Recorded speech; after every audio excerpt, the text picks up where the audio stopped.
I don't want to take care of a sick old woman, my daughter-in-law shouted. She kicked me out of the house after my arthritis diagnosis. She didn't know I was hiding a fortune of $28 million. The next day, I bought the entire condo complex and tripled her rent. I'm glad to have you here. Follow my story until the end and comment the city you're watching from, so I can see how far my story has reached. I stared at Dr. Martinez's lips moving, but the words seemed to bounce off my ears like raindrops on glass. Rheumatoid arthritis, advanced stage, progressive joint damage. The medical terms swirled around me as I sat in that sterile office chair, my hands already aching as if my body had been waiting for permission to hurt. Mrs. Patterson, do you have family support at home? Dr. Martinez asked gently, her brown eyes filled with the kind of practiced compassion that comes from delivering bad news daily. Yes, I managed to whisper. I live with my son and daughter-in-law. What I didn't tell her was that I'd been living with them for 3 years now, ever since Harold passed. What I didn't mention was how Meadow's smile had grown thinner each month, or how Blaine avoided eye contact when his wife made her little comments about personal space and independence. The drive home felt endless.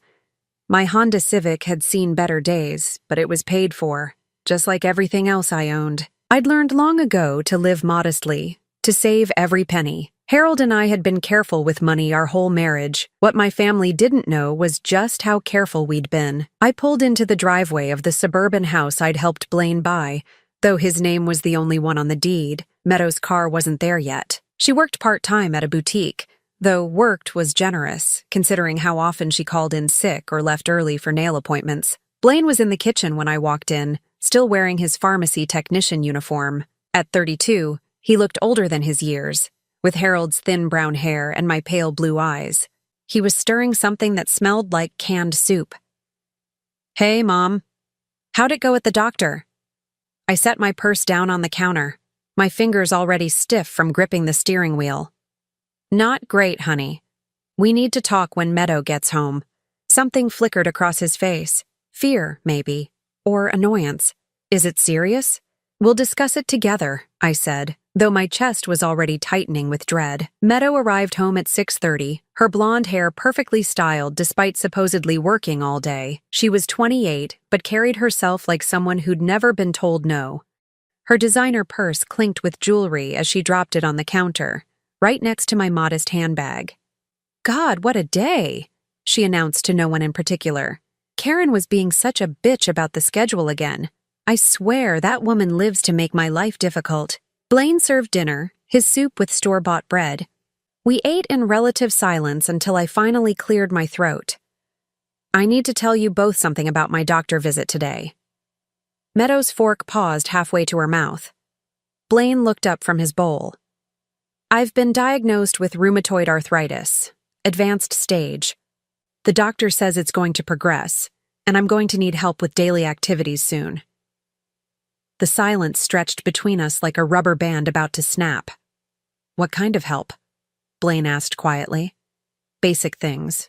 Opening jars, carrying laundry, getting groceries. On bad days, I might need help with buttons or zippers. I tried to keep my voice steady.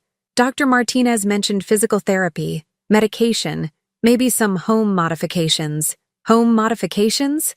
Meadow's voice cut through the air like a knife. What does that mean exactly? Grab bars in the shower, maybe a ramp for the front steps eventually. Nothing major right now, but absolutely not. Meadow dropped her spoon with a clatter. We are not turning this house into some kind of medical facility. Meadow? Blaine started, but she held up her hand. No, Blaine. I'm sorry, but no. I didn't sign up for this. My heart began to race. Sign up for what?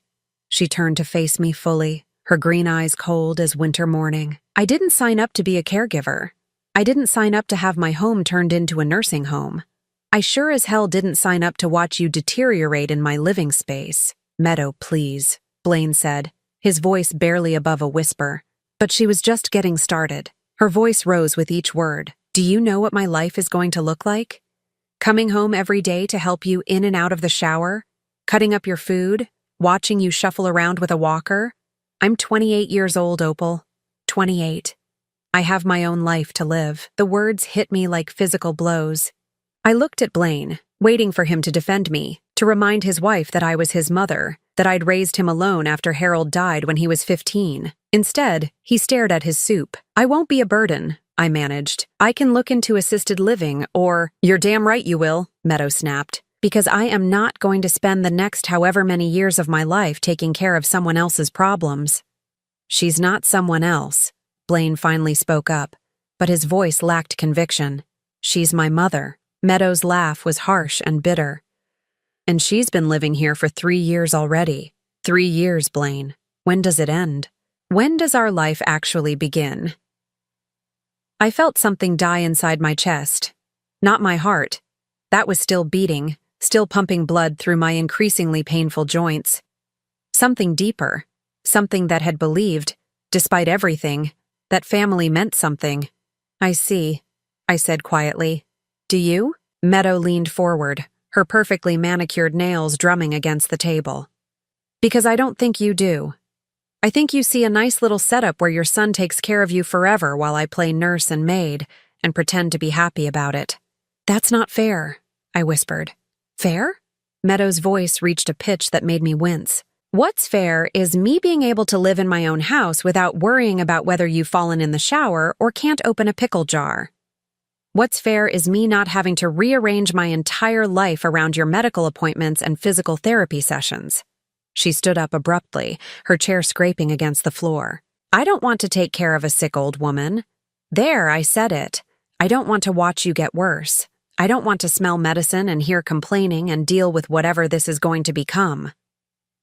The room fell silent, except for the hum of the refrigerator. I looked at my son. This man I'd raised. This boy I'd worked 2 jobs to put through school when his father died. Blaine? He wouldn't meet my eyes. Maybe Meadow's right, Mom. Maybe it would be better if you had your own place. Somewhere with people trained to help with this kind of thing. And there it was. The moment I realized I was truly alone. I understand, I said, standing up on legs that suddenly felt ancient. I'll start looking for somewhere to go. Meadow's expression softened slightly, as if she hadn't expected me to give in so easily. It's not that we don't love you, Opal. It's just, this isn't fair to any of us. I nodded and walked toward my room, each step echoing in the silence behind me. As I reached the hallway, I heard Meadow's voice drop to a whisper. Thank God. I was worried we'd have to fight about this for months. Now we can finally turn that room into the walk-in closet I've been wanting. The words followed me down the hallway like poison in my veins. I closed my bedroom door and sat on the edge of the bed Harold and I had shared for 37 years. The bed I'd moved here when I thought I was coming to live with family.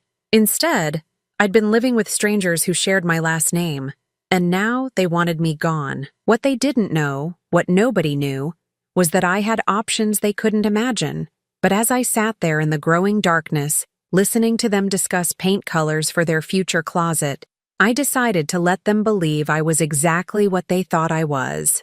A helpless old woman with nowhere else to go. The apartment on Maple Street was a far cry from the suburban house I'd called home for 3 years. 1 bedroom, 1 bathroom, a kitchen barely big enough for 2 people to pass each other. The landlord, Mr. Chen, had looked at me with the kind of pity reserved for elderly women clutching worn purses and asking about the cheapest rent in town. $700 a month, he'd said gently. Heat included, laundry in the basement. I'd nodded and handed him first month's rent in cash, watching his eyebrows raise slightly. Most people my age wrote checks or used cards, but I'd learned long ago that cash kept things simple, less traceable, less complicated. What Mr. Chen didn't know was that the $700 came from a checking account that held exactly $12,000, money I'd carefully transferred to maintain the appearance of a woman living on Social Security and a small pension. My real accounts, the ones that held Harold's life insurance payout and 40 years of careful investments, remained untouched and invisible. Moving day came on a Tuesday. I'd hired 2 college kids with a truck for $50 cash. They loaded my modest furniture, the pieces Meadow had deemed acceptable to take, and my personal belongings into boxes that looked pathetic stacked in the truck bed. Blaine helped, though he avoided eye contact and spoke only when necessary. "You sure you have everything, Mom?" "I'm sure." I climbed into my Honda while he stood in the driveway, hands shoved deep in his pockets. Through the living room window, I could see Meadow watching from behind the curtains, probably counting the minutes until she could start measuring for her new closet. The first week in the apartment was the hardest, not because of the arthritis, though my joints screamed every morning when I tried to get out of bed. The hardness came from the silence. No footsteps above my head, no television voices drifting from other rooms. Just me and the occasional sound of Mrs. Rodriguez next door talking to her cats. On Friday, I discovered just how thoroughly Meadow had rewritten our family story. I was coming back from the grocery store, my cartwheels squeaking as I maneuvered up the sidewalk, when I ran into Janet Morrison. Janet lived 3 houses down from Blaine and Meadow, and we'd chatted politely at neighborhood gatherings when I still lived there. "Opal," Janet's voice carried across the parking lot. "I didn't expect to see you here." I paused, my hands gripping the cart handle. "Hello, Janet." She hurried over, her face flushed with the kind of excitement that comes from having gossip to share. "I heard about what happened. Meadow told the whole neighborhood at book club last week." My stomach dropped. "What did she say?" Janet's expression shifted to practiced sympathy. "About how difficult things became after your diagnosis. She said you were having episodes, getting confused, becoming aggressive when she tried to help. She said it broke her heart, but she had to think about her safety and Blaine's." The words hit me like ice water. "Episodes?" "She said you threw a plate at her during dinner one night, and that you kept forgetting to turn off the stove. She was worried you might burn the house down." Janet leaned closer, lowering her voice conspiratorially. "She said it was the hardest decision they ever made, but they just couldn't handle the violent outbursts anymore." I stood there in the grocery store parking lot, feeling the blood drain from my face. Violent outbursts, aggressive behavior, throwing plates. Every word was a lie, but Janet's expression told me she believed every syllable. "I see," I managed. "She also mentioned that you refused to get proper help. Said you wouldn't consider assisted living or home health care, that you insisted they take care of you personally." Janet shook her head sadly. "It's so hard when elderly parents become demanding like that." Demanding. The word twisted in my chest like a knife. "Well," I said carefully, "I suppose everyone has their version of events." Janet's smile was full of pity. "Oh, Opal, you don't have to pretend with me. Meadow said the medication sometimes makes you forget things or mix up what really happened. She said that's part of the disease." I nodded and pushed my cart toward my Honda, my hands shaking now for reasons that had nothing to do with arthritis. Behind me, I heard Janet call out, "You take care of yourself, dear. And don't be too hard on Blaine and Meadow. They did the best they could." That evening, I sat in my small living room with a cup of tea and my laptop. I wasn't sure what compelled me to check Meadow's social media accounts, but curiosity won over common sense. Her Instagram feed was a carefully curated collection of home improvement photos and inspirational quotes about difficult decisions and setting healthy boundaries. 3 days ago, she'd posted a photo of my old bedroom, now completely emptied and painted a soft pink. The caption read, "Finally getting to create the walk-in closet of my dreams. Sometimes life forces you to make hard choices, but you have to prioritize your own mental health and well-being." The comments were full of heart emojis and supportive messages from friends who had no idea what they were really celebrating. I scrolled further back and found a post from the week I'd moved out. It was a stock photo of an elderly woman's hands, overlaid with text that read, "When loving someone means letting them go." Not all families are meant to live together, and that's okay. Sometimes the most loving thing you can do is admit when a situation isn't working. The comments on that post made my chest tight. "You're so brave for sharing this. It takes real strength to make decisions like that. You can't set yourself on fire to keep someone else warm." Each comment was a small betrayal, written by people who'd been told I was the problem, the difficult one, the burden that had to be removed. I closed the laptop and walked to my bedroom window. From there, I could see the lights of houses where families were probably having dinner together, watching television, sharing the small moments that make up a life. I wondered how many of those families had heard Meadow's version of events. How many neighborhood gatherings would I be quietly excluded from now? The next morning brought a knock at my door. I peered through the peephole and saw a young woman in scrubs holding a clipboard. "Mrs. Patterson? I'm Sarah from Helping Hands Home Care. Your daughter-in-law called and arranged for us to check on you." I opened the door slowly. I didn't request any services. Sarah's smile was professional, but kind. "Yes, ma'am. We understand that sometimes families arrange care when the client isn't initially receptive to the idea. Mrs. Patterson, the younger Mrs. Patterson, said you were having some difficulties accepting help, and that the family was concerned about your safety living alone." More lies. More carefully constructed narratives that painted me as confused, stubborn, unable to make rational decisions about my own care. "I'm managing fine on my own," I said. "I'm sure you are," Sarah replied in the tone healthcare workers use with difficult patients. "But maybe I could just come in for a few minutes, just to chat and see how you're settling in?" I let her in because refusing would only reinforce whatever story Meadow had told. Sarah asked questions about my medications, my daily routine, whether I was eating properly. She was gentle and respectful, but I could see her making mental notes about my sparse apartment, my careful movements, the way I favored my left hand when reaching for things. After she left, I sat at my small kitchen table and realized the full scope of what Meadow had done. She hadn't just removed me from her home. She'd systematically destroyed my reputation, my relationships, and my agency. To everyone who mattered, I was now the difficult elderly mother-in-law who'd become too much to handle. The woman who threw plates and forgot to turn off stoves and refused reasonable help. But as I sat there in my quiet apartment, surrounded by the modest possessions of a woman living on a fixed income, I felt something I hadn't experienced in years. Relief. Because if they all believed I was just a confused old woman with limited resources and failing health, then they wouldn't be watching when I made my next moves.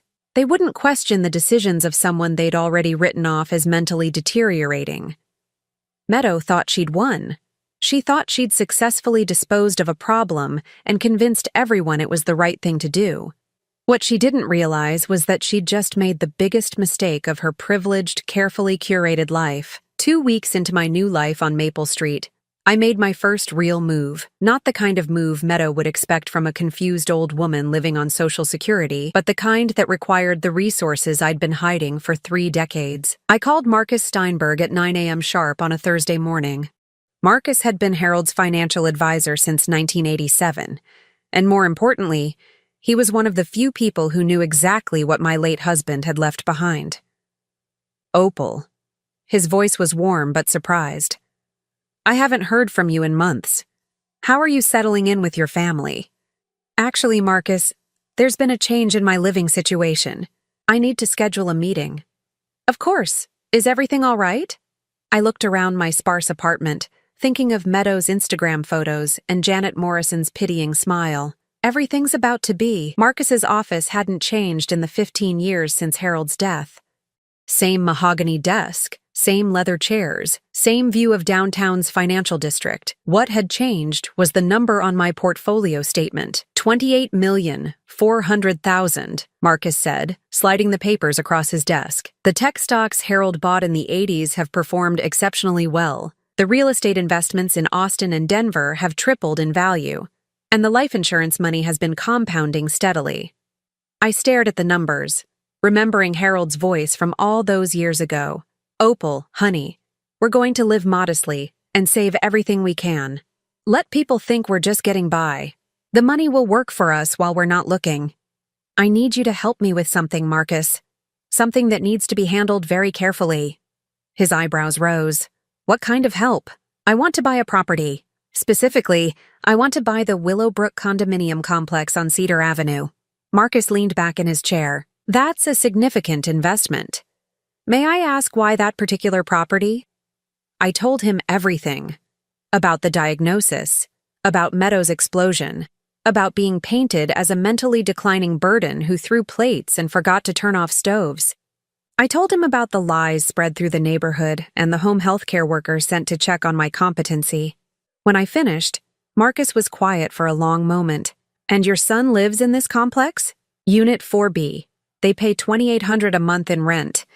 Marcus made a note on his pad. What exactly are you planning, Opal? I'm planning to teach my daughter-in-law about consequences. The next 3 weeks were a masterclass in discreet investigation. I hired a private investigator named Rebecca Torres, not for anything dramatic, just to confirm what I already suspected about Blaine and Meadows' financial situation. Rebecca's report arrived on a Tuesday. I read it over coffee in my small kitchen, my arthritis making the pages difficult to hold, but my mind sharp as ever.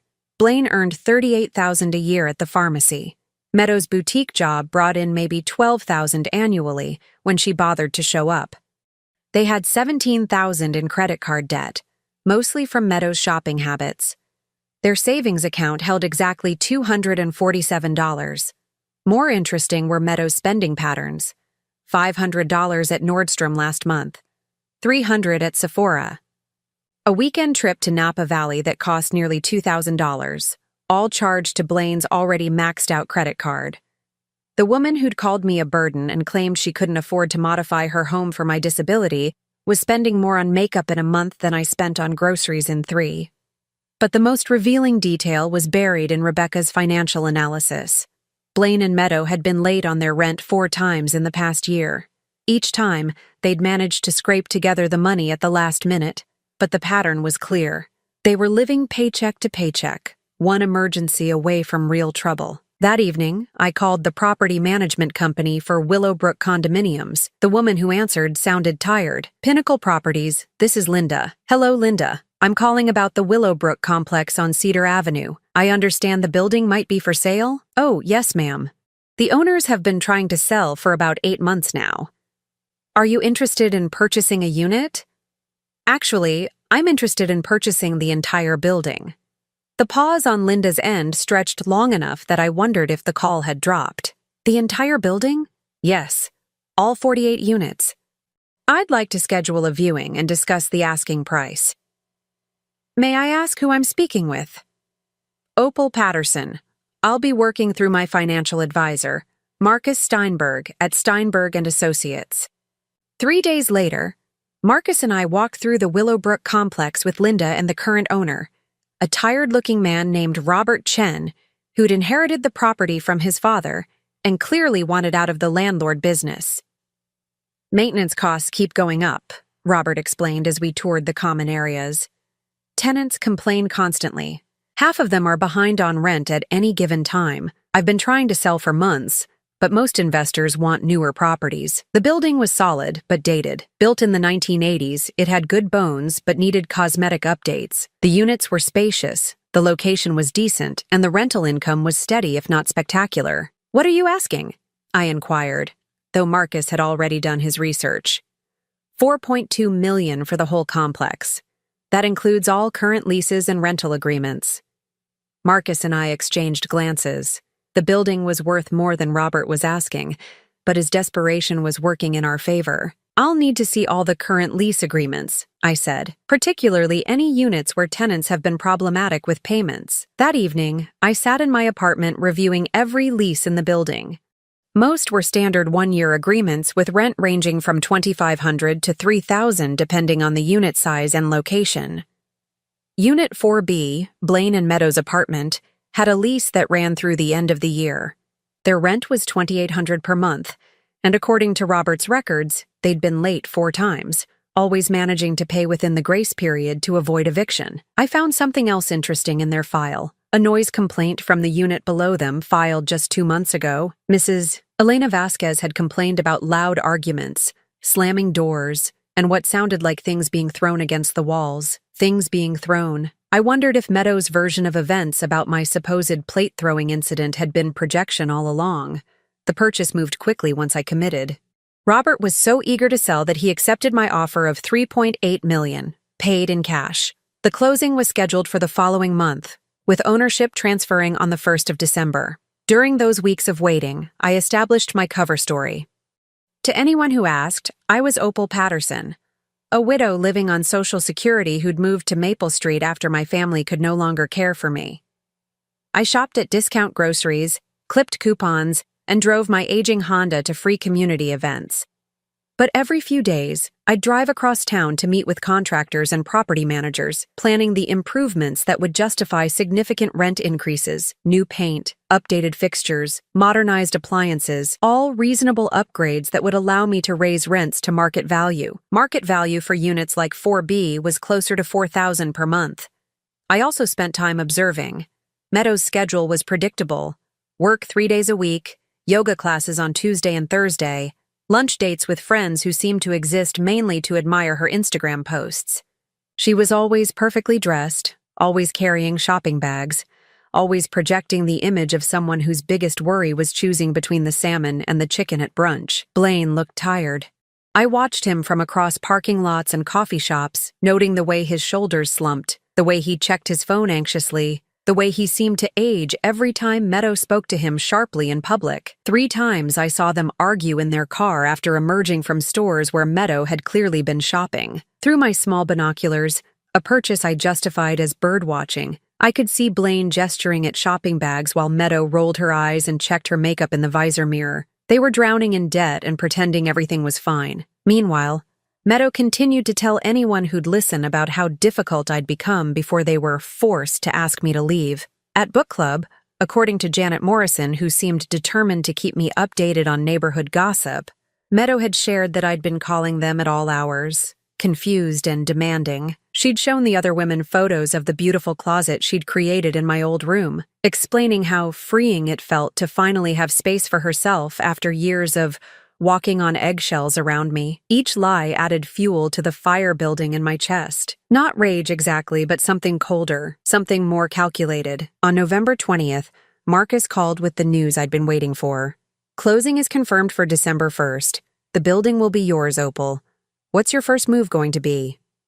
I looked out my apartment window toward the direction of Willowbrook condominiums, where my son and his wife were probably having dinner, completely unaware that their lives were about to change dramatically. I'm going to teach them the difference between can't and won't, I said. They said they couldn't afford to help me. Let's see what they actually can't afford. The closing took place on a gray December morning in a conference room that smelled like stale coffee and legal documents.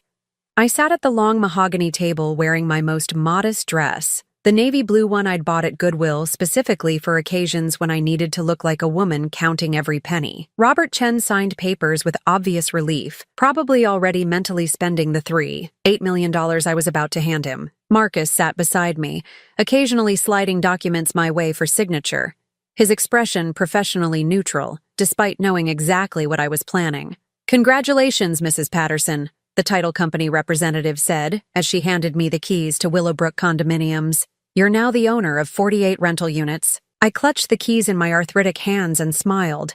"Thank you. I'm looking forward to being a hands-on landlord." What she didn't know was that I'd already spent the past month preparing for this moment. I'd hired Clearwater Property Management, a firm known for strict rent collection and aggressive pursuit of market-rate pricing. I'd contracted with Morrison Construction to begin essential updates throughout the building, and I'd scheduled individual meetings with every tenant to discuss the upcoming changes. Every tenant except 2. That afternoon, I drove to Willowbrook for my first official walkthrough as owner.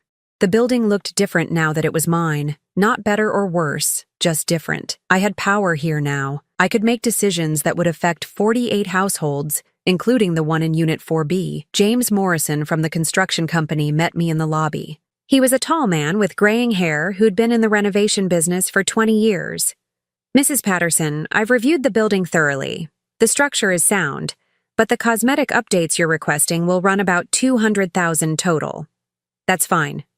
I want new paint throughout, updated fixtures in all common areas, modern appliances in every unit, and new flooring in the hallways. Those are significant improvements. They'll definitely justify higher rents." I nodded. "That's the idea. How long before you can start?" "After the holidays. We'll begin the first week of January and should be finished by March." "Perfect. And James, I want you to prioritize certain units for the appliance upgrades." I handed him a list.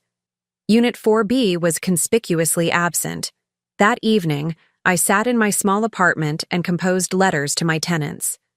Each one was carefully crafted to sound reasonable, even considerate. "Dear residents, I am pleased to introduce myself as the new owner of Willowbrook Condominiums. My name is Opal Patterson, and I am committed to making significant improvements to your building and your living experience.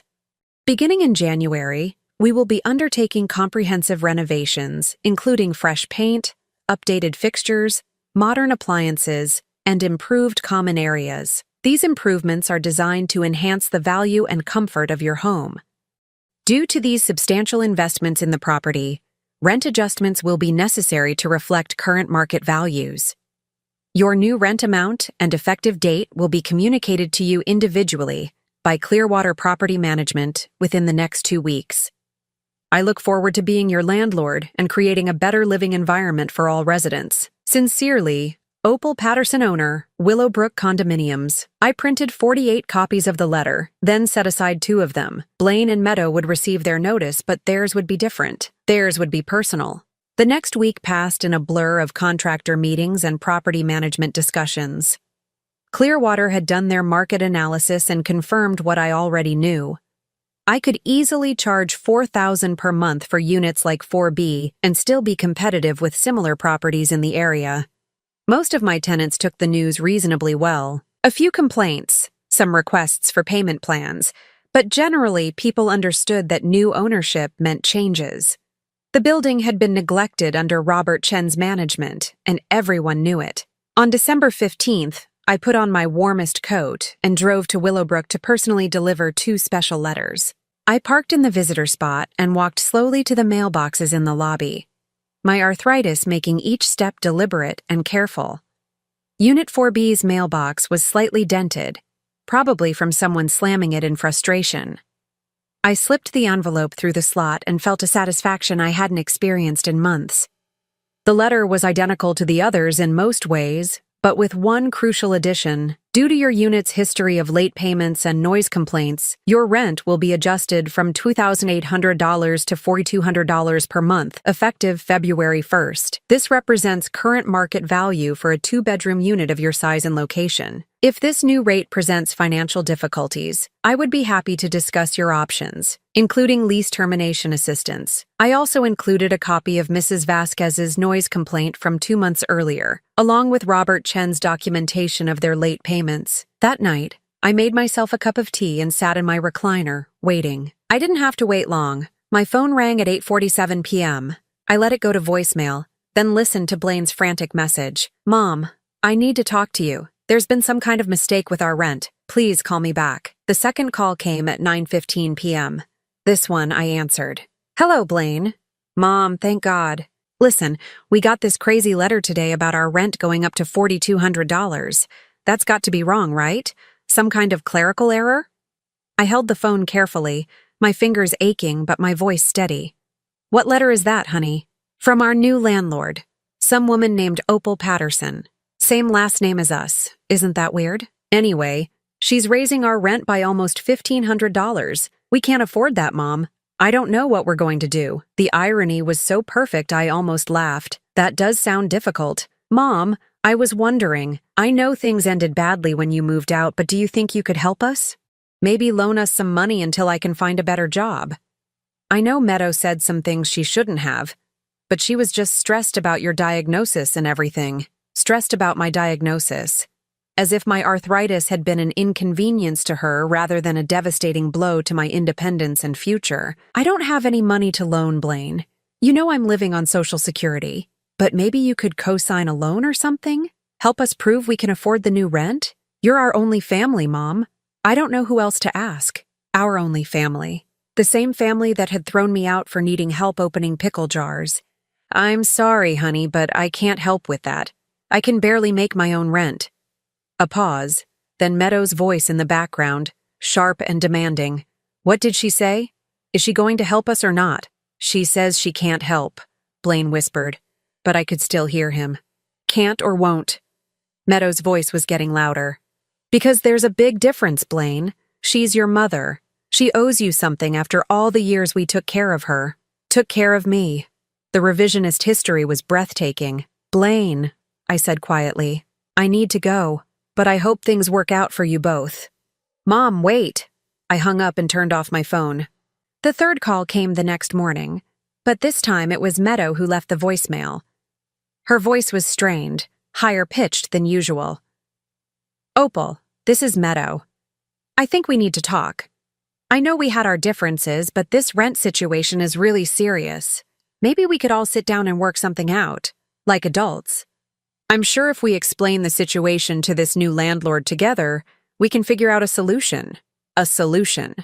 As if the problem wasn't that she'd called me a burden and thrown me out of my home, but simply a matter of miscommunication that could be resolved over coffee and reasonable conversation.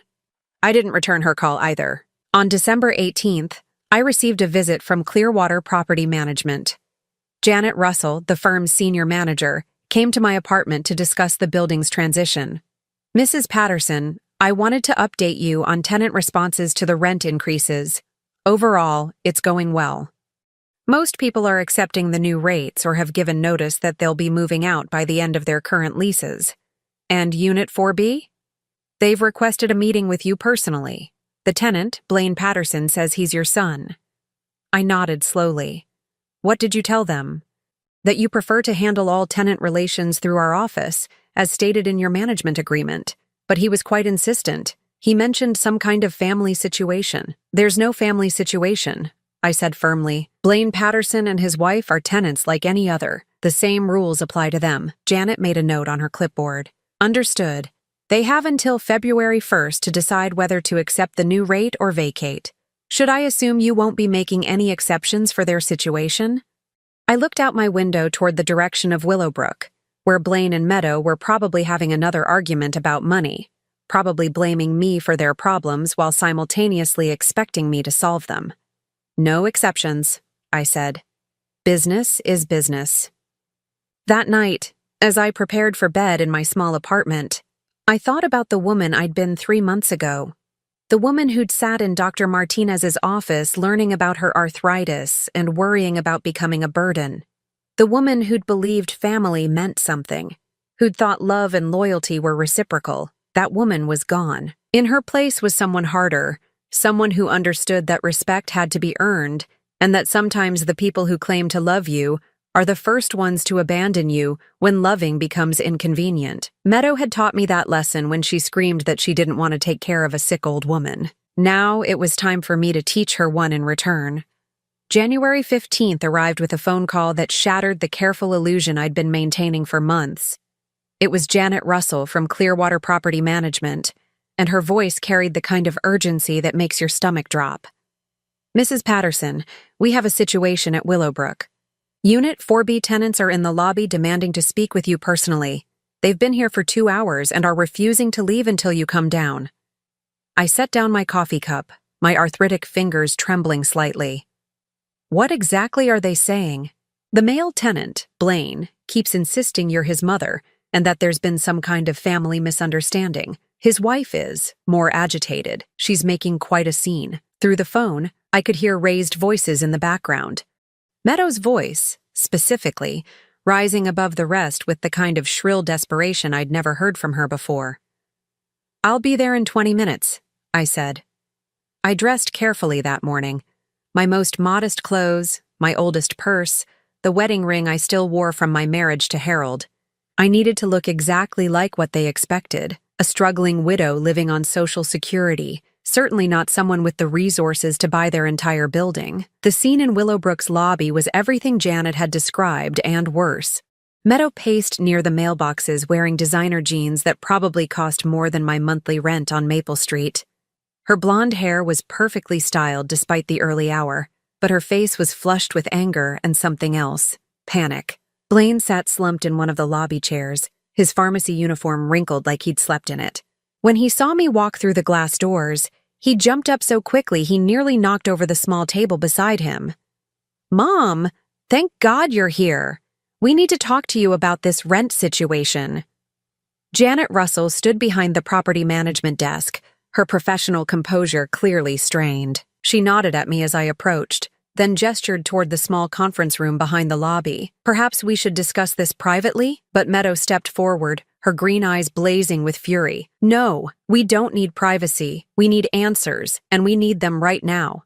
I looked at her calmly, noting the expensive handbag clutched in her manicured hands, the jewelry that caught the overhead lights. "I'm not sure how I can help you with your housing situation, dear." "Don't you dare call me dear." Meadows' voice cracked like a whip. "You know exactly why we're here. This rent increase is insane. $4,000. For this place?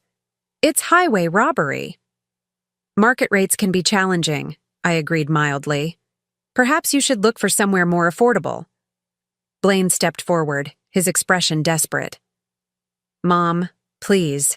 I know we had problems when you were living with us, but you're still my mother. You can't just stand there and pretend you don't care what happens to us." Something cold settled in my chest. "Care what happens to you? The way you cared what happened to me when I was diagnosed with arthritis? That was different," Meadow snapped. "We couldn't handle your medical needs. We're not trained caregivers. But you could handle spending $500 at Nordstrom last month?" The words slipped out before I could stop them. Meadows' face went white, then flushed red. "How do you know about my shopping?" Too late, I realized my mistake.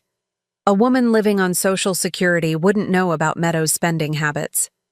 Wouldn't have access to credit reports or financial investigations, but Blaine was too focused on his own desperation to notice the slip. "Mom, please, we'll lose our home. We don't have anywhere else to go. You'll find somewhere," I said, turning toward the exit. People are remarkably resourceful when they have to be. "Wait." Meadows' voice stopped me at the door. There was something different in her tone, sharper, more calculating. "How did you know about my credit card purchases?" I turned back slowly. Janet Russell was watching the exchange with obvious confusion, probably wondering why 3 tenants were having what appeared to be a family argument in her lobby. "I don't know what you mean." "Yes, you do." Meadow stepped closer, her eyes narrowing. "You mentioned Nordstrom. You mentioned $500. That's very specific information for someone who claims to be living on Social Security." Blaine looked between us, finally beginning to pick up on the undercurrent of tension. "What's she talking about, Mom?" I could have deflected, could have claimed I'd heard the information from neighborhood gossip or made an educated guess about Meadows' spending habits, but something in Meadows' smug expression, the same look she'd worn when she was explaining why I needed to leave their house, made me tired of pretending. "Janet," I said to the property manager, "could you give us a few minutes alone?" Janet glanced between the 3 of us, clearly uncomfortable with the family drama unfolding in her professional space. "Of course. I'll be in my office if you need anything." The moment she disappeared, Meadow crossed her arms and smiled triumphantly. "I knew it. You're not some helpless old woman scraping by on government checks, are you?" Blaine stared at me with growing confusion. "Mom, what's she talking about?" I walked slowly to the lobby's seating area and sat down, my joints protesting after the morning's tension. When I looked up at them, I felt strangely calm. "Your wife is talking about the fact that I own this building." The silence that followed was so complete, I could hear the heating system cycling on in the basement. "What?" Blaine's voice was barely above a whisper. "I bought Willowbrook condominiums in December. I am your new landlord. I am the person raising your rent to $4,000 a month." Meadow staggered backward as if I'd slapped her. "That's impossible. You're broke. You live in that tiny apartment on Maple Street.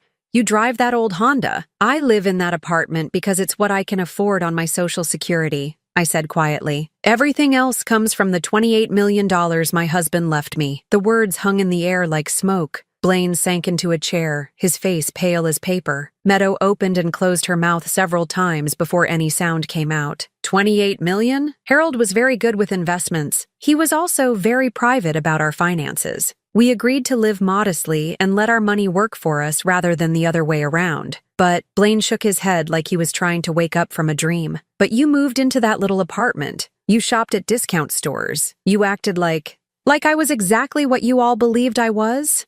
A burden with limited resources and no options?" I met his eyes steadily. It seemed easier than explaining the truth. Meadow found her voice first, and when she did, it came out as a shriek. "You lying bitch! You let us throw you out when you could have bought your own house. You could have hired help. You could have—" "I could have done many things," I interrupted. "But I wanted to see what my own family would do when I needed them. I wanted to believe that love meant something more than convenience. We would have helped you if we'd known you had money. The admission hung between us like a confession. Meadow clapped her hand over her mouth, but it was too late. "So you would have helped me if I'd been rich, but not when you thought I was poor?" I asked quietly. Blaine buried his face in his hands. "Mom, I'm so sorry. We didn't mean—" "Yes, you did."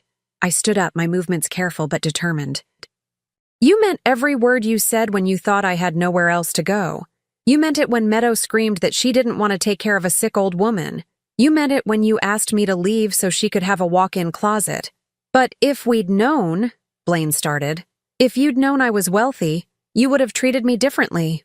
That tells me everything I need to know about who you really are." Meadow's panic was transforming into rage. "You set us up. This whole thing was a trap." "No, Meadow. This whole thing was a test, and you failed spectacularly." She lunged forward, her perfectly manicured nails reaching for my face, but Blaine caught her arm. "Don't touch me," I said sharply, taking a step back. "You've already shown me who you are. Don't make it worse." "Worse?" Meadow's laugh was hysterical. "How could it be worse? You're destroying our lives over some stupid family drama." "I'm not destroying anything. I'm simply charging market rate for rent. If that destroys your life, perhaps you should examine your financial choices." I turned toward the exit, then paused. "Oh, and Meadow? I know about the credit card debt. I know about the shopping sprees and the expensive vacations while you were months behind on rent. I know about the noise complaints and the lies you told the neighborhood about my mental state." Her face crumpled. "How?" "Money buys a lot of things. Information is one of them." Blaine stood up shakily. "Mom, please, what do you want from us? How do we fix this?" I looked at my son, this man I'd raised alone after his father died, this person I'd worked 2 jobs to put through school, who'd abandoned me the moment caring for me became inconvenient. "You can't fix this, Blaine. Some things, once broken, can't be repaired." "But we're family." "No," I said quietly. "We're landlord and tenant now. You have 2 weeks to decide whether you're staying at the new rent or moving out. Janet Russell will handle all future communications." I walked toward the door, each step echoing in the silent lobby. "This isn't over," Meadow screamed behind me. "You can't do this to us." I paused at the exit and looked back one final time. "I'm not doing anything to you, Meadow. I'm finally doing something for me." The winter air hit my face as I stepped outside, crisp and clean. Behind me, I could hear Meadow sobbing and Blaine's voice trying to calm her down. But for the first time in months, their crisis wasn't mine to solve. I had given them everything they'd asked for: distance, independence, freedom from the burden of caring for me. Now they were learning what that freedom actually cost. 3 weeks after the confrontation in Willowbrook's lobby, I sat in my small apartment on Maple Street, reviewing the final reports from Clearwater Property Management. Unit 4B had been vacated on January 31st, one day before their rent would have tripled. According to Janet Russell, Blaine and Meadow had packed hastily, leaving behind a damaged wall where something had been thrown hard enough to crack the drywall. Some habits, it seemed, died hard. The new tenants moving into 4B were a young couple named Sarah and David Chen, both nurses at the local hospital who'd been looking for months for an affordable place near their work.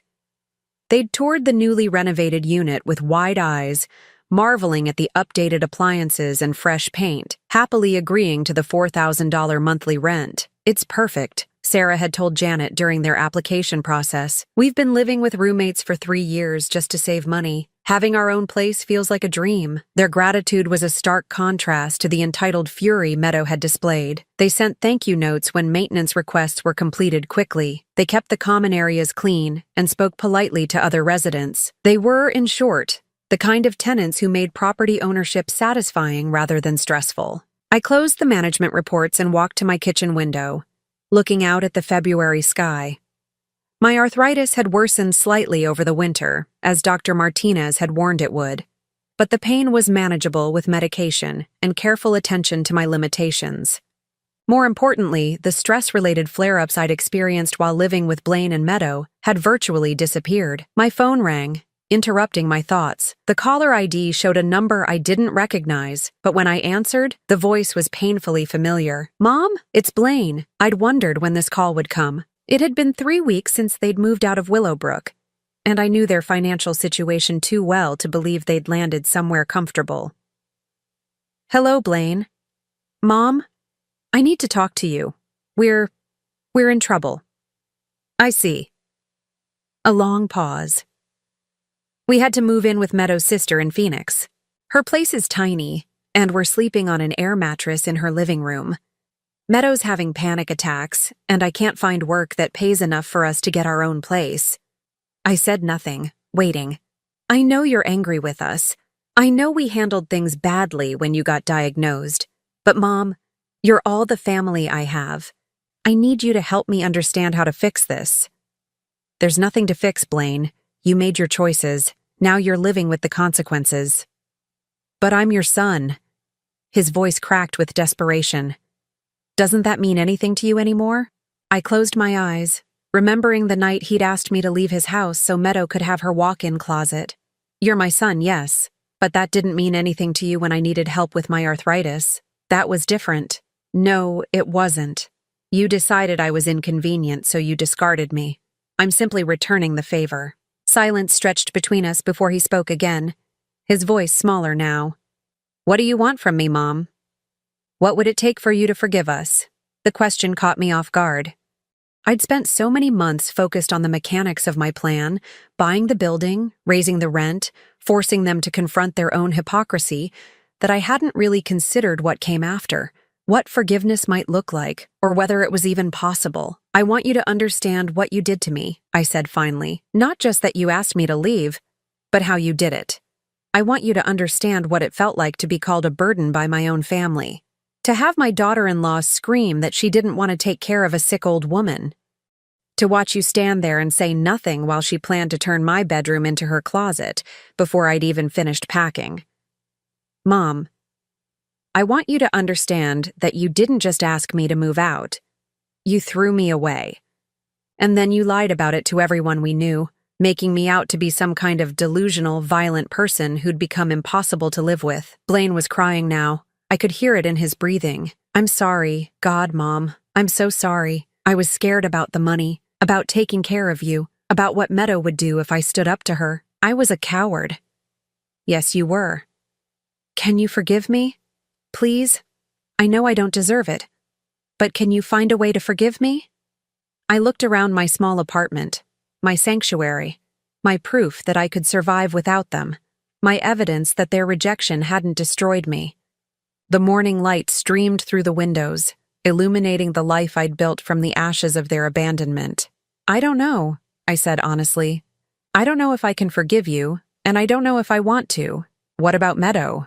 The question almost made me laugh. Meadow made her feelings about me very clear. She called me a burden and threw me out of my home. As far as I'm concerned, we have nothing to say to each other. She wants to apologize. No, she doesn't. She wants my money. There's a difference. Another long silence. So, what happens now? I considered the question carefully. What did happen now? I'd gotten my revenge, proved my point, shown them the consequences of their cruelty, but revenge, I was discovering, was like cotton candy, sweet for a moment, then dissolving into nothing, leaving you slightly sick and still empty. Now you figure out how to build a life without me, I said. The same way I figured out how to build one without you. Mom, please. Blaine, I need you to understand something. When you asked me to leave, you didn't just reject me as a burden. You rejected me as a person. You decided my worth was entirely dependent on my usefulness to you. That's not love.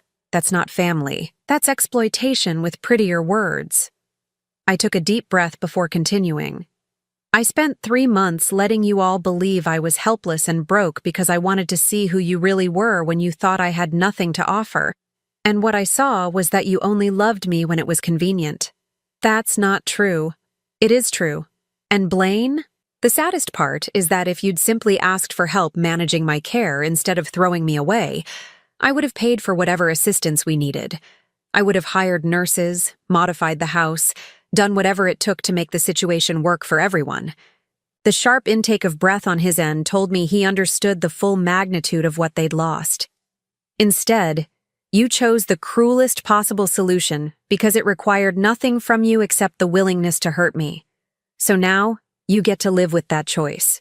Is there anything I can do to change your mind? I stood up and walked to my window, looking out at the ordinary neighborhood where I'd learned to live as myself rather than as someone's convenient or inconvenient family member. Learn to love people when they need you, not just when they can help you, I said. Become the kind of person who doesn't abandon others when caring becomes difficult. Maybe start with your wife. She's going to need a lot of support getting through this crisis you're both facing. And then? And then nothing. You don't get to earn your way back into my good graces, Blaine. This isn't a test with a passing grade. This is just life. And sometimes the consequences of our choices are permanent. After I hung up, I made myself a cup of tea and sat in my reading chair with the book I'd been working through. A biography of Eleanor Roosevelt that I'd never had time to read when I was busy managing other people's needs and crises. The afternoon stretched ahead of me, quiet and mine. No one would call demanding help with bills they couldn't afford or problems they'd created. No one would make snide comments about my limitations or treat my medical needs like personal inconveniences. No one would lie about me to justify their own cruelty. At 4 o'clock, my doorbell rang. I looked through the peephole and saw Mrs. Rodriguez from next door, holding a covered dish. "Opal, I made too much rice and beans again. Would you like some?" Mrs. Rodriguez was 73, a widow like myself, with arthritis that was worse than mine, and a smile that could light up a room. We'd become friends gradually, bonding over our shared experiences of living alone and learning to ask for help when we needed it. "That's very kind, Elena. Come in." We sat in my small living room, sharing her delicious rice and beans and talking about ordinary things, the weather, the new grocery store that had opened down the street, the book club Elena wanted us to join at the community center. "You seem different lately," Elena observed as she prepared to leave. "More settled, more peaceful." I walked her to the door, thinking about her words. "I think I am." Good. Peace is hard to find, especially when you're our age. When you find it, you have to protect it. After she left, I returned to my reading chair and Roosevelt's biography.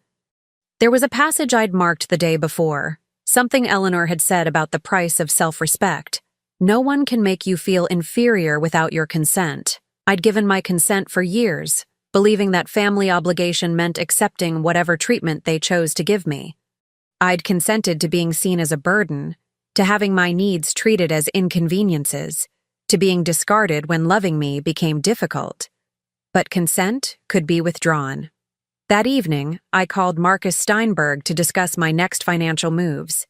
The Willowbrook investment was performing better than expected, and I had decisions to make about other properties and long-term planning. "You know, Opal," Marcus said as we finished our business, "Harold would be proud of what you've done. Not the revenge part necessarily, but the way you've taken control of your own life. He always said you were stronger than you knew." As I prepared for bed that night in my small, perfectly quiet apartment, I thought about strength. About the difference between being strong enough to endure mistreatment and being strong enough to refuse it. About the courage required to stop loving people who only loved you conditionally. My arthritis would continue to progress. There would be more difficult days ahead, more limitations to accept, more help I'd eventually need. But those challenges would be faced on my terms, with people I chose to trust, in circumstances I controlled. I'd learned something valuable in the ashes of my old life. Sometimes the people who claim they can't help you are really saying they won't help you. And sometimes the kindest thing you can do for everyone involved is to believe them the first time they show you who they really are. Blaine and Meadow were probably lying on their air mattress in Phoenix right now, still believing this was all some terrible misunderstanding that could be resolved with the right combination of apologies and explanations. They still didn't understand that some bridges, once burned, can't be rebuilt. But I understood. And for the first time in years, that knowledge didn't make me sad. It made me free. Now I'm curious about you who listened to my story. What would you do if you were in my place? Have you ever been through something similar? Comment below, and meanwhile, I'm leaving on the final screen 2 other stories that are channel favorites, and they will definitely surprise you. Thank you for watching until here.